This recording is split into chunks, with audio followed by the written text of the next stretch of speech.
நாமக்கல் நரசிம்மர் கோயில் காலத்தால் அழியாத சிற்பக்கலை பொக்கிஷமாகும்.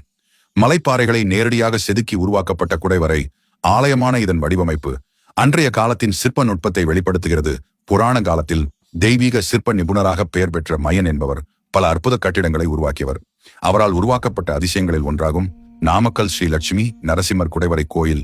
இந்த கோயில் மலைக்குள் செதுக்கப்பட்டு சுமார் 25 அடி நீளம் கொண்ட குடைவரை ஆலயமாகும்.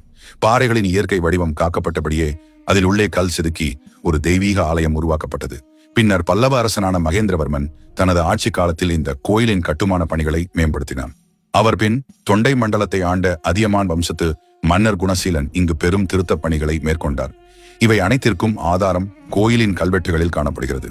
நரசிம்மரின் சிலைமலையிலிருந்தே செதுக்கப்பட்டு உருவாக்கப்பட்டது. அவர் பிரம்மாண்டமான சிம்மாசனத்தில் அமர்ந்த நிலையில் ஸ்ரீதேவி மற்றும் பூதேவி சமேதராக கம்பீரமாக அருள்பாலிக்கிறார். இங்கு நரசிம்ம மூர்த்தி மேற்கு நோக்கி வீராசனமாக வலது திருவடி ஊன்றி இடது திருவடி மடித்து வீற்றிருப்பது சிறப்பு.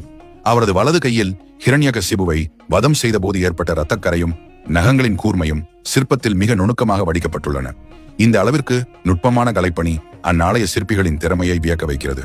நரசிம்மரின் பிரதான சன்னதிக்கு எதிரே உள்ள சுவரில் ஒரு சிறிய சாளரம் உள்ளது. அந்த சாளரத்தின் வழியே பார்த்தால் நாமக்கல் ஆஞ்சநேயர் காட்சியளிக்கிறார். ஆனால் அற்புதம் என்னவெனில், ஆஞ்சநேயரின் கண்கள் நேராக நரசிம்மரின் பாதங்களை நோக்கியவாறு செதுக்கப்பட்டுள்ளன. இது சிற்பக்கலையின் உச்ச நிலையாக கருதப்படுகிறது.